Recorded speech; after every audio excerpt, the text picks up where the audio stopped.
तर नमस्कार मंडळी, मी आपली सर्वांची लाडकी राधा आणि आज ना मी तुमच्याबरोबर एक गोष्ट शेअर करणार आहे जी की फक्त एक स्टोरी नाही आहे, तर ती आपल्या आयुष्यामधली ना एक शिकवण आहे आणि जी की प्रत्येकाने अनुभवली पाहिजे.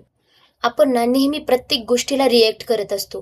प्रत्येक गोष्टीवरती एक्सप्लेनेशन देतो, कधी स्वतःला तर कधी इतरांना. ठीक आहे. आणि शेवटी काय होतं, शेवटी आपल्याला समजतं की प्रत्येक गोष्टीवरती रिॲक्ट करणं किंवा प्रत्येकाला एक्सप्लेनेशन देणं एवढं गरजेचं नव्हतं. ठीक आहे. कधी-कधी शांत राहणं आणि पुढे जाणं हेही खूप स्ट्राँग उत्तर असतं. आणि आजची ही गोष्ट तुमच्या आयुष्यातल्या कुठल्या ना कुठल्या मोमेंटशी ना रिलेटेबल असणार आहे. तर तुम्ही मला कमेंट करून नक्की सांगा. तर गोष्ट अशी आहे, की एका गावामध्ये ना एक साप अन्नाच्या शोधामध्ये फिरत असतो. मग अन्न शोधत असताना तो फिरत-फिरत एका सुताराच्या शॉपमध्ये जातो. सुताराच्या शॉपमध्ये आता तुम्हाला माहिती आहे सुताराचं शॉप म्हणजे नेमकं त्याच्यामध्ये काय असणार आहे, ठीक आहे. तर तिथं गेल्यानंतर ना पूर्णपणे काळोखाक असतो, अंधार असतो. त्या अंधारामध्ये सापाचा स्पर्श होतो करवतीला आणि करवत त्याला लागते. सापाला जखम होते. मग सापाला ते लागल्यानंतर ना साप एकदम संतापतो, रागावतो आणि रागात तो काय करतो, त्याला असं वाटतं की करवताने मुद्दाम त्याला मारलेलं आहे किंवा त्याला जखम दिलेली आहे. तर तो त्याच्याकडून सूड घ्यायला बघतो. सूड म्हणजे थोडक्यात बदला घ्यायला बघतो. तर तो काय करतो, की पहिलं तर त्या करवताला चावायला जातो. चावायला गेल्यानंतर तर करवत आहे लोखंडी. मग त्याला तर काही विजा होणार नाही. हां, तो तर चांगलाच राहणार, त्याचं काही बिघडणार नाही. पण परत सापाला लागतं डबल. ठीक आहे.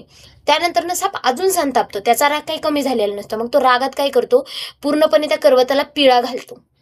ठीक आहे. गोल घालतो आणि जेवढं आवळता येईल ना, तेवढं शरीर आवळतो त्याच्या भोवतणी आणि मग शेवटी काय होतं, की त्या सापाला अजून इजा होतात, अजून जखमा होतात. ते आवळल्यामुळं अजून सापाच्या शरीरावरती कट होतात. कट्स लागतात आणि जखमा होतात आणि शेवटी पूर्णपणे तो साप अशक्त होऊन जातो. तुम्हाला हे सगळं सांगण्याचं तात्पर्य एवढंच आहे, की आपल्याही आयुष्यामध्ये अशी काही लोकं येतात, काही शब्द असतात किंवा काही प्रसंग होतात आपल्याबरोबर, जेणेकरून आपली खूप मनं दुखावली जातात किंवा आपल्याबरोबर वाईट होतं. आपल्यावरती वाईट वेळ येते, कधी मनाला तर कधी शरीराला जखमा होतात. तर प्रत्येक जखमेचं किंवा प्रत्येक आपण म्हणत नाही प्रत्येक गोष्टीचं उत्तर देणं किंवा त्याच्यावरती रिॲक्ट करणं गरजेचं नसतं. कधी-कधी शांत राहणं, शांतपणे ती गोष्ट समजून घेणं आणि एवढी इम्पोर्टंट नाहीये असं समजून पुढे जाणं, हेही खूप मोठं उत्तर झालं.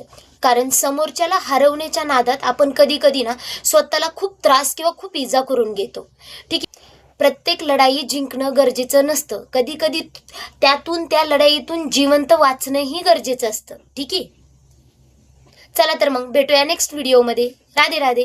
आणि व्हिडिओ आवडला असेल तर व्हिडिओला लाईक करा आणि अजून व्हिडिओ हवे असतील असेच तर मला कमेंटमध्ये नक्की सांगा.